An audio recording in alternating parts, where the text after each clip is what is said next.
हम तो हैं ही चौकीदार। तुम अपने नाम के आगे पप्पू लिख लो। আরে আপনাদের বাবার ভাগ্য ভালো যে রামের বউটাকে রাবণ নিয়ে পালিয়েছিল। ওটা যদি রাবণ না নিয়ে রামের বউকে নিয়ে সীতাকে নিয়ে রাবণ না পালাতো, যদি বিজেপির লোকেরা পালাতো তাহলে হাতরস বানিয়ে দিত সীতাকে দর্শন করে। इन्हीं की बात तो ये होती है कि बाल पका हुआ है और बाल रंगवा करके मायावती जी आज भी अपने को जवान साबित करती है। दर्शन सब कुछ तो मैं अपने लड़कों को भेजकर आपके घरों में भेजकर रेप करवाऊंगा। সীতা রামের কাছে যে বলছে, বলো ভাগ্যিস রাবণ আমাকে হরণ করে নিয়ে গেছিল। আর যদি তোমার চেলাগুলো যারা এই জয় বলে, হ্যাঁ লাল ফেট্টিকে হলুদ গেরুয়া ফেট্টি বলে, বলে যদি তোমার চেলাগুলো যদি আমাকে হরণ করে নিয়ে যেত তাহলে আমার উত্তরপ্রদেশে হাথরাসের ধর্ষিতা মেয়েটার মতো অবস্থা।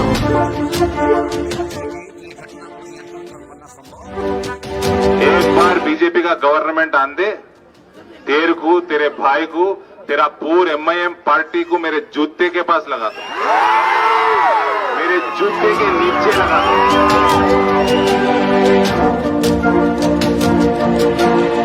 Who is Owaisi?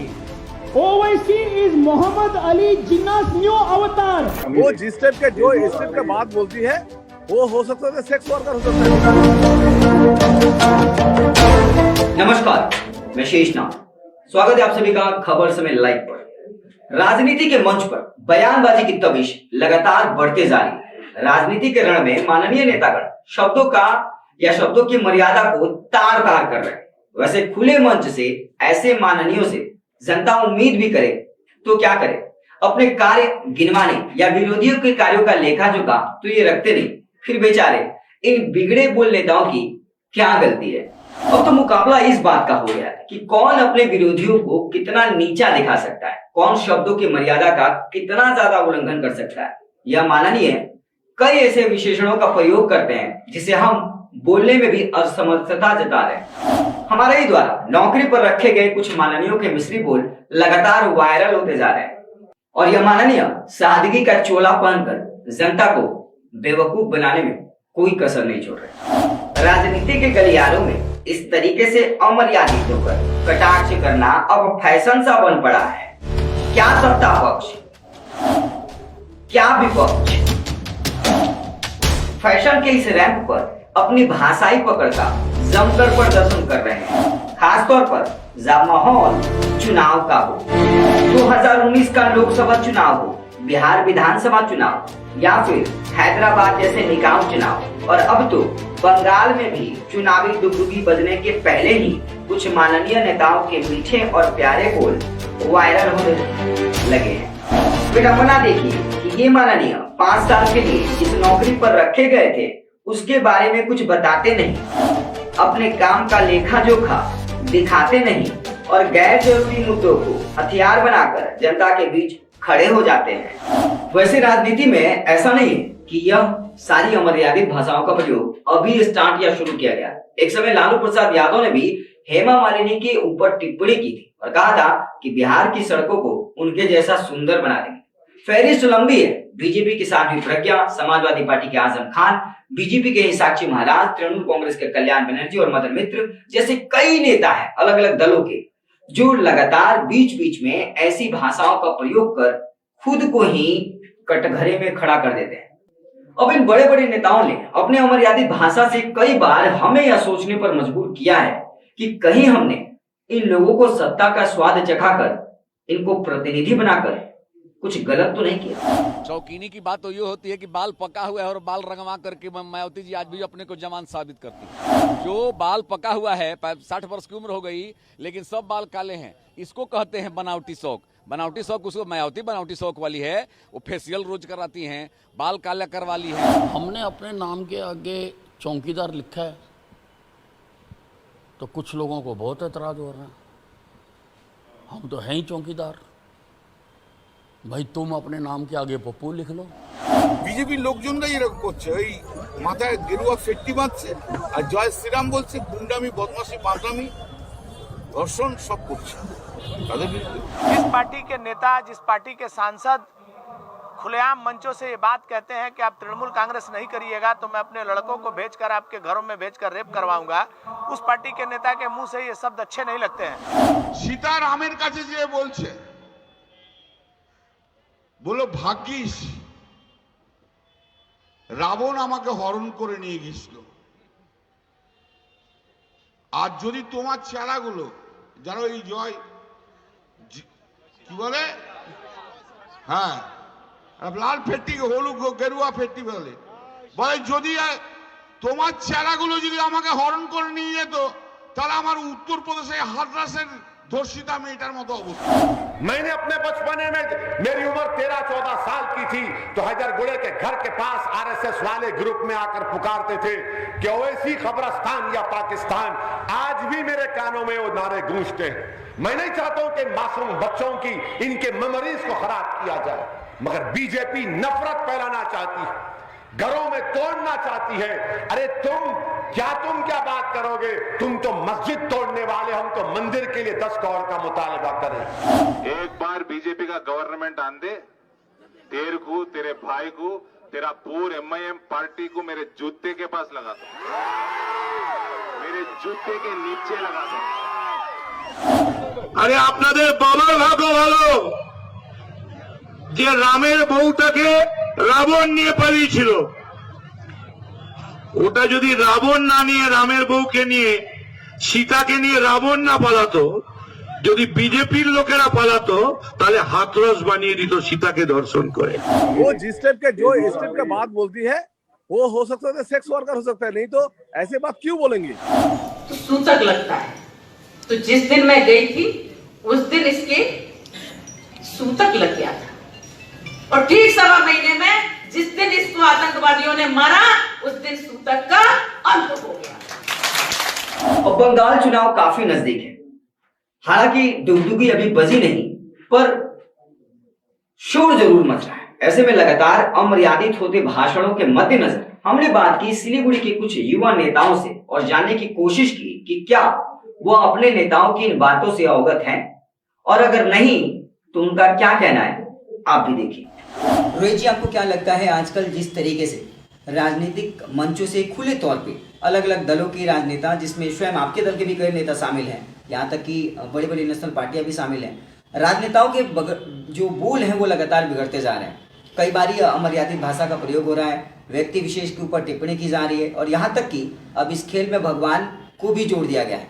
As a youth leader, Congress के यूथ लीडर होने के नाते आपकी राय क्या है इस पर? ये कितनी तरीके से सही है आने वाले दिनों के लिए? सबसे पहले तो मैं ये बोलना चाहूँगा कि यह हमारे समाज एवं युवाओं के लिए जो इस प्रकार की भाषा का इस्तेमाल करते हैं, इससे ज़्यादा शर्मिंदगी वाली बात कुछ भी नहीं हो सकती है। आज मैं दार्जिलिंग डिस्ट्रिक्ट यूथ लीडर होने के नाते मैं सभी से यही आग्रह करता हूं कि पार्टी, पॉलिटिक्स, धर्म सब कुछ अपने अपने जगह पर अलग अलग है। किसी भी व्यक्ति विशेष को कभी भी किसी के ऊपर आरोप प्रत्यारोप लगाने का किसी के ऊपर अधिकार नहीं है। आज किसी भी देवी देवता के ऊपर या तो चुनाव नहीं लड़ा जा सकता है, या तो किसी भी देवी देवता के ऊपर आरोप प्रत्यारोप लगाना उचित नहीं है। तो आज जितने भी युवा हैं, इसके ऊपर एक बहुत ही गलत प्रभाव पड़ रहा है। आज जिस प्रकार से बीजेपी राम के ऊपर चुनाव लड़ रही है, राम का नाम इस्तेमाल करके चुनाव लड़ने की कोशिश कर रही है, तो आज मैं यही बोलना चाहता हूँ, कोई भगवान के ऊपर चुनाव या भगवा के ऊपर चुनाव या राष्ट्र के ऊपर चुनाव, ये गलत है। समाज में एक सही राह दिखानी चाहिए, सही बात बोलनी चाहिए। किसी के ऊपर गलत टीका टिप्पणी भेदभाव करने का अधिकार हमें नहीं दिया है किसी ने। और कांग्रेस पार्टी कभी भी किसी भी प्रकार से इस प्रकार की बातों का खंडन करती है और किसी भी प्रकार की भेदभाव का खंडन करती है। सर्वदा सर्वधर्म सर्वजाति सभी देवी देवता, हिंदू मुस्लिम सिख ईसाई पारसी बौद्ध जैन, हम लोग सबको एक साथ लेकर चलने वाले पार्टी हैं। आज़ादी के टाइम से, गांधी जी के टाइम से हम लोग एक साथ लेकर चलने वाले पार्टी हैं। हम लोग गोडसे की पार्टी नहीं है, हम लोग गांधी की पार्टी हैं। हम सभी को एक सूत्र में, एक बंधन में बांधकर सभी युवाओं को, सभी को एक साथ एक जगह और नए राष्ट्र निर्माण की ओर हम लोग काम करने वाले पार्टी हैं। पश्चिम बंगाल में चुनाव की डुगडुगी तो नहीं बजी है, पर लगातार चुनावों के दौरान, मतलब जो प्रचार हो रहे हैं उसके दौरान बयानबाजी तेज है। अगर कांग्रेसी कोई नेता आने वाले समय में इसी राह पर चलता है, खासतौर पर पश्चिम बंगाल चुनाव के मद्देनजर बात करें, तो क्या रोहित तिवारी वहां खड़े होंगे उस बात का विरोध करने के लिए, अगर कोई अमर्यादित भाषा का प्रयोग करता है तो? कोई भी पार्टी का नेता, या तो वह हमारी पार्टी का हो या तो वह अन्य पार्टी का हो या किसी भी पार्टी से क्यों नहीं उसका रिश्ता हो, कोई भी नेता अगर या तो भगवान या तो व्यक्ति विशेष के ऊपर अभद्र टिप्पणी करता है तो इससे ज़्यादा निंदनीय कुछ भी नहीं है। मैं इस प्रकार की सभी नेताओं का, सभी लोगों का खंडन करता हूं जो इस प्रकार की गंदी भाषा या तो देवी देवता के ऊपर राजनीति करते हैं और चुनाव लड़ते हैं। कन्हैया जी, हम ये जानना चाहते हैं, जिस तरीके से हालिया दिनों में राजनीतिक मंचों से खुले स्तर पे अमर्यादित भाषाओं का इस्तेमाल किया जा रहा है हर एक दल के नेताओं के द्वारा, एज अ यंग लीडर, जिला सचिव बीजेपी के, आप क्या समझते हैं ये कितनी हद तक सही है? देखिए, हम लोग इसके पक्ष में हम लोग बिल्कुल नहीं है, क्योंकि जनप्रतिनिधि का काम ही है एक अच्छे संस्कार देना समाज में। अगर जनप्रतिनिधि के माध्यम से अगर समाज बिगड़ता है, इसका बिल्कुल कतई हम बर्दाश्त नहीं करते हैं। आजकल खासकर बंगाल में देखा जा रहा है कि कुछ दैतपूर्ण लोग भगवान को भी नहीं छोड़ पाते हैं। फिलहाल आप देखे होंगे, मैं भी टीवी में देखा कि मदन मित्रो, एक पूर्व मंत्री ने भी सीता मैया को लेकर एक विवादित बयान दिया था। इसका हम लोग तीव्र विरोध करता हूँ और निंदा करता हूँ कि राजनीतिक में भगवान का ये लोग ऐसे इस तरह की गंदा भाषा में प्रयोग करना बिल्कुल बर्दाश्त नहीं करते हैं। ऐसी सोच, ऐसी नीची हरकत किसी भी राजनीतिक मन से होना नहीं चाहिए कि भगवान सभी के लिए है। भगवान का स्तर जनता बीच में नहीं है, भगवान ऊपर रहते हैं। इसलिए भगवान का जो विचार है वो हम लोग से ऊपर है। भगवान के देख रेख में ही हम लोग सृष्टि में हर एक लोगों का विकास संभव है, नेता नहीं हो पाएंगे। मैं कहना चाहता हूँ, इसका एक अच्छा उदाहरण क्या है, आजकल देखा जा रहा है कि राजनीतिक में अच्छे लोग दूर हो रहे हैं और गुंडा बदमाश क्रिमिनल लोग जुड़ रहे हैं, तो उनको पता नहीं है कि समाज क्या है। मैं कहना चाहता हूँ उस पूरे बंगाल में, खासकर अपने जिले के लोगों को, कि बुद्धिजीवी वर्ग जो है, जो बुद्धिमान कहलाते हैं, जो एजुकेटेड लोग हैं, मैं उनसे अनुरोध करता हूँ कि ऐसे लोग पार्टी से जुड़े और अच्छी सामाजिक एक दूरियां जो अभी फिलहाल चल रही है, इसको मिटाकर एक अच्छे सद्भावना के साथ, मान मर्यादा के साथ पार्टी से जुड़े और अच्छे संस्कार लोगों को दे, ताकि अपने बच्चे के साथ साथ आने वाली पीढ़ी को भी हम एक अच्छा मैसेज दे पाएँ कि पार्टी से जो लोग जुड़ते हैं, पार्टी गंदा नहीं होती है, लोग गंदे होते हैं। लेकिन आजकल कुछ लोगों के चलते हैं पार्टी गंदा होकर बदनाम हो जाती है। ऐसे लोगों को मैं कहना चाहता हूँ कि मंच पर जब हम लोग जब भाषण देते हैं, आप देखे होंगे कि हम लोग भाषण देते हुए बोलते हैं गणमान्य व्यक्ति। इस गणमान्य व्यक्ति का अर्थ होता है कि जरूर उसमें कुछ अच्छा ही चीज़ है, लेकिन अक्सर देखा जा रहा है कि वैसे गणमान्य लोग आजकल समाज में गंदगी की तरह काम कर रहे हैं। ऐसे लोगों को मैं तीव्र निंदा का भर्त्सना करता हूँ। एक बात और यहाँ पे इम्पॉर्टेंट हो जाती है, आपने टीएमसी के नेता का एग्जाम्पल दिया। अगर इन फ्यूचर, हालांकि हालिया दिनों में एग्जाम्पल्स मिले हैं, पर अब खुले मन से अगर कोई बीजेपी का नेता इस तरीके से अमर्यादित शब्दों का प्रयोग करता है, तो क्या कन्हैया पाठक उसका भी विरोध करेंगे? एग्जाम्पल सेट करेंगे आप दूसरों के लिए? देखिए, हम किसी भी पार्टी के पक्ष में नहीं हैं। हमारी पार्टी भी ऐसे लोग है नहीं। हमारे पार्टी में जितने लोग भी है सब मर्यादा के साथ ही काम करती हैं। हमारे पार्टी में सब एक डिसिप्लिन और एक भारत माता समर्पित कार्यकर्ता है। हमारे पार्टी में सभी लोगों को क्या करना है, क्या बोलना है, ऑलरेडी हम लोगों से गाइडलाइन आती है, कहाँ क्या बोलना है, नहीं बोलना है। अगर ऐसी कोई घटना होती है तो उसके लिए भी हम लोग विरोध करने के लिए हम तैयार रहेंगे। हम लोग, मैं वो वीडियो तो देखा नहीं, बट सुना था मदन दा ने इस तरह से बोला। लेकिन देखिए, आप किसी चीज़ को बिना परखे हुए नहीं बोल सकते। अगर ऐसा बोला गया है तो मेरे हिसाब से ये सही नहीं है। देखिए, मैं तो उतना बड़ा नेता नहीं हूँ, लेकिन एक यूथ होने के नाते जो आज का युवा वर्ग क्या सोचता है, ठीक है, किसी भी धर्म के खिलाफ में बोलना, किसी भी समाज के समुदाय के खिलाफ में बोलना, ये हमारा सामाजिक अधिकार नहीं है और इसका हमारा समाज भी इसका इजाज़त नहीं देता है। किसी भी धर्म के खिलाफ, चाहे वो किसी भी हमारे पार्टी के नेता क्यों ना हो, वो टीएमसी के नेता क्यों ना हो, वो बीजेपी के नेता क्यों ना हो, इनको अधिकार नहीं है जनता के धर्म और समुदाय के खिलाफ बोलने का। आपको क्या लगता है अब आने वाले समय में आप एज अ यूथ लीडर, आप चूँकि अध्यक्षता करते हैं युवा तृणमूल कांग्रेस की 8 नंबर वार्ड में, तो आप ये बताने की कोशिश करें हमें जनता को कि आने वाले समय में क्या अगर इसी तरीके की जो हरकतें हैं दोहराई गई, चाहे वो किसी भी दलों के नेता के द्वारा हो, तो आप उसका विरोध करेंगे, चाहे वो आपके दल का हो या किसी और दल का हो, और आप अपने समकक्ष जो नेता हैं या आपके साथी हैं उनको फिर क्या दिशा दिखाएंगे आप अगर वो कंटिन्यू रहा तो? देखिए, सबसे पहले तो एक बात बता दें, मैं जहाँ रहता हूँ और मेरे नेतागण जो है जिनके अंडर में हम लोग पॉलिटिक्स कर रहे हैं, पॉलिटिक्स सीख रहे हैं, वो लोग तो आज तक ऐसा कभी किए नहीं हैं। लेकिन अगर वो हमारे पार्टी के हो या अदर पार्टी के हो, अगर इस तरह का बात होता है तो देखिए जवाब हम नहीं, मैं ये जनता से अपील करूँगा कि जनता उसको जवाब दे। आप विकास, चाहे वो किसी भी दल का हो, आप डेवलपमेंट के लिए लड़िए, आप अपने अधिकार को लेके लड़िए। आदमी वोट क्यों देता है? आदमी वोट देता है, उसका ज़रूरत है, जिसको ज़रूरत नहीं हो तो वोट ही नहीं देगा। आदमी नेता क्यों चुनता है कि हमारा ये आदमी जाएगा, लड़ेगा, प्रतिनिधित्व करेगा, हमारा अच्छा करेगा, तो आप उसके लिए लड़िए। आप धर्म के नाम पे बांटेंगे, जात के नाम पे बांटेंगे, कोई आरक्षण के लिए लड़ेगा, कोई मंदिर के लिए लड़ेगा, कोई मस्जिद के लिए लड़ेगा, और घर आके देखेगा कि 2 वक्त का रोटी नहीं है, दवाई नहीं है, घर के सामने बल्ब नहीं जल रहा है कॉरपोरेशन का। ये सब आप विकास के नाम पे लड़िए, धर्म और जात के नाम पे मत लड़िए।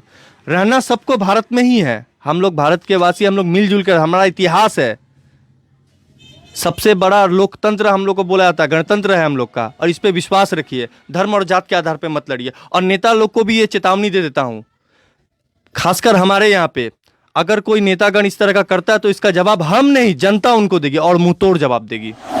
ये जो कल्चर अभी नया ये पॉलिटिक्स में शुरू हुआ है, जिसका आप अभी जिक्र किया, ये हम लोग एकदम समर्थन नहीं करते हैं। हम लोग DYFI इंडिया का सबसे बड़ा युवा संगठन है। पूरे देश में हम लोगों का लगभग 40 to 45 करोड़ हम लोगों का मेंबर्स है, और हम लोग DYFI ये सबको सपोर्ट नहीं करते हैं।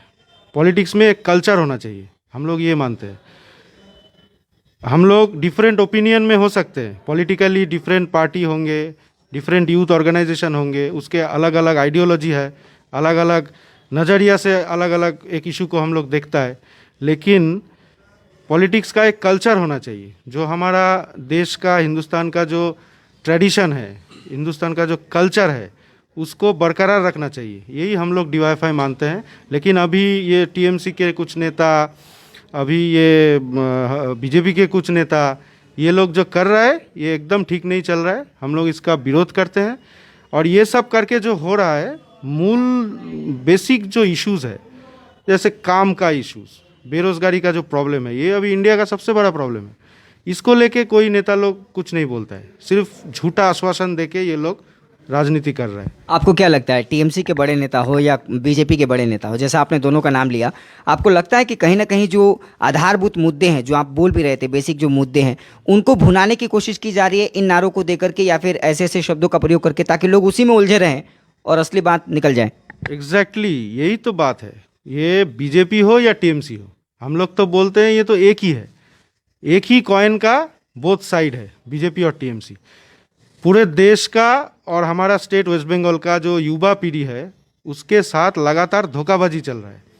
रोजगार देने के नाम पर धोखाबाजी चल रहा है। युवा पीढ़ी ये सबको भूल जाए, इसीलिए पब्लिक का जो दृष्टि है उसको घुमाने के लिए ये लोग बोलता है। एक दूसरे के ऊपर उल्टा सीधा बात, सब उल्टा सीधा लैंग्वेज, ये सब आप पॉलिटिक्स में यूज़ कर रहे हैं। हम लोग इसका विरोध कर रहे हैं। एक और अहम बात, आखिरी बात जो मैं जानना चाहता हूँ आपके विंग्स की तरफ से, आपके तरफ से, कि सौरासिस दा जो है, या सौरासिस जिनका नाम है, DYFI में आप ज़िला सेक्रेटरी हैं, क्या आप अगर फ्यूचर में आज के बाद CPIM की तरफ से या फिर आपके गठबंधन के साथी कांग्रेस की तरफ से किसी बड़बोले नेता का ऐसा बयान आता है तो आप उसका भी विरोध करेंगे या फिर केवल टीएमसी और बीजेपी का विरोध ही मन में है? नहीं, डेफिनेटली। देखिए, हम लोग डीवाईएफआई एक यूथ ऑर्गेनाइजेशन है, हम लोग लेफ्ट फ्रंट को सपोर्ट करते हैं। अभी पॉलिटिक्स का जो लैंग्वेज, जो गलत लैंग्वेज अगर कोई भी नेता यूज़ करेंगे तो हम लोग डीवाईएफआई उसका विरोध ही करेंगे। हम लोग का स्टैंड है, पॉलिटिक्स में एक सही और हेल्दी कल्चर बरकरार रहना चाहिए, यही डीवाईएफआई का स्टैंड है। बहुत बहुत धन्यवाद आपको हमसे बात करने के लिए। साफ तौर पे सोरासिस जी का कहना है कि चाहे कोई भी हो, विरोधी पक्ष के नेता हो या फिर हमारे ही पार्टी के कोई लीडर क्यों ना हो, अगर अमर्यादित शब्दों का, अमर्यादित भाषा का इस्तेमाल करते हैं तो हम उसमें विश्वास नहीं रखते हैं, हम उसका विरोध करेंगे। बहरहाल देखने वाली बात यह होगी कि तमाम युवा एक अच्छी राजनीति की बात तो कर रहे हैं, पर क्या उनके नेतृत्व करने वाले शीर्ष नेता भी इस बात को समझेंगे या फिर बयानबाजी का दौर ऐसे ही चलते रहेगा? देखा क्या कहना था इन युवा नेताओं का। इस बार भारी संख्या में युवा भी वोट करेंगे तो जिम्मेदारी उनके कंधों पर और अधिक बढ़ जाएगी। लेकिन जिस निम्न स्तर की घृणित राजनीति शुरू हुई है वह अफसोस करने लायक है। पहले मुजफ्फरनगर दंगे पर संकीर्ण राजनीति, फिर व्यक्ति विशेष पर टीका टिप्पणी और अब संवैधानिक पदों पर बैठे लोगों द्वारा ही संविधान को न मानना। सत्ता प्रतिष्ठान में बैठने वाले कुछ भी बोलने से पहले मर्यादा का ध्यान नहीं रखते। आलोचना राजनीति का एक अभिन्न अंग है, पर स्वस्थ आलोचना का दौर अब खत्म सा हो गया है। जयशंकर प्रसाद कहते भी थे कि पहले राजनीति राजनेताओं का शोषण करती थी, अब राजनेता राजनीति का शोषण करते हैं। खैर, ये तो थी उन नेताओं की बात जो लगातार अमर्यादित भाषाओं का प्रयोग खुले मंचों से कर रहे हैं और भूल जा रहे हैं कि इन्हीं जनता के बीच हमें दोबारा रहना है, काम करना है और इन्हीं जनता ने हमको चुनकर सत्ता का स्वाद भी चखाया है। ऐसे में अब हमारे कंधों पर जिम्मेदारी बहुत अधिक है। चुनाव सामने आने को है, डुगडुगी भी बजी नहीं, पर जैसे ही चुनाव की घोषणा की जाएगी सारी राजनीतिक पार्टियां और अधिक दमखम के साथ मैदान में उतरने लगेंगी। हालांकि आतुरता अभी से ही दिख पड़ रही है। ऐसे में हमारी जिम्मेदारी बहुत अधिक है। हमें वोट सोच समझ कर करना है, ना किसी के साथ आंख बंद करके खड़ा रहना है और ना ही मुद्दों के बगैर वोट करना है। हालांकि आप स्वयं जानते हैं, जागरूक वोटर हैं, आप खुद ही डिसाइड कीजिए कि किस नेता को, किस पार्टी को, किस व्यक्ति विशेष को आपको वोट करना है और किन मुद्दों के आधार पर करना है। ऐसे नेता जो लगातार आपके बीच आकर रोजगार की बात ना करें, बेरोजगारी की बात ना करें, किसानों की बात ना करें, देश को किस तरीके से एक स्थिर विकास की तरफ ले जाया जाए उसकी बात ना करें, शिक्षाई व्यवस्था की बात ना करें, तो फिर समझिए वो नेता किन मुद्दों को लेकर आपके पास आने को आतुर है। ऐसे नेता जो लगातार धर्म विशेष की टिप्पणी करें, जो बार बार भाषाई मर्यादा को तोड़ दें, जो बार बार ये आपको जताने की कोशिश करें कि आपने ही उन्हें चुनकर गलती किया है। ऐसे में अब आप स्वयं समझदार हैं कि किन मुद्दों को आगे रखकर वोट करना है, क्योंकि जिन प्रतिनिधियों को हम चुनेंगे वो कल हमारे क्षेत्र का, हमारे विधानसभा क्षेत्र का, संसदीय क्षेत्र का या पंचायत का प्रतिनिधित्व करेंगे। तो ऐसे ही उम्मीदवारों को चुने जो आपकी आवाज को दमखम जोर के साथ विधानसभा में या संसद में उठा सके, आपके क्षेत्र के विकास वाली उन्मुखी मुद्दाओं के लिए लड़ सके और वहां पर लड़कर आपके क्षेत्र के विकास की योजनाओं को क्रियान्वयन करवा सके, उसके लिए फंड मुहैया करवा सके, रोजगार की बात उठा सके, शिक्षा व्यवस्था को सुदृढ़ करने की पहल शिक्षा व्यवस्था को सुदृढ़ करने की पहल कर सके। खैर, जनता जनार्दन, जनता ही मालिक है और 26 जनवरी को ही हमने गणतंत्र दिवस मनाया जो कि हमारा गणतांत्रिक अधिकार वाला दिन है।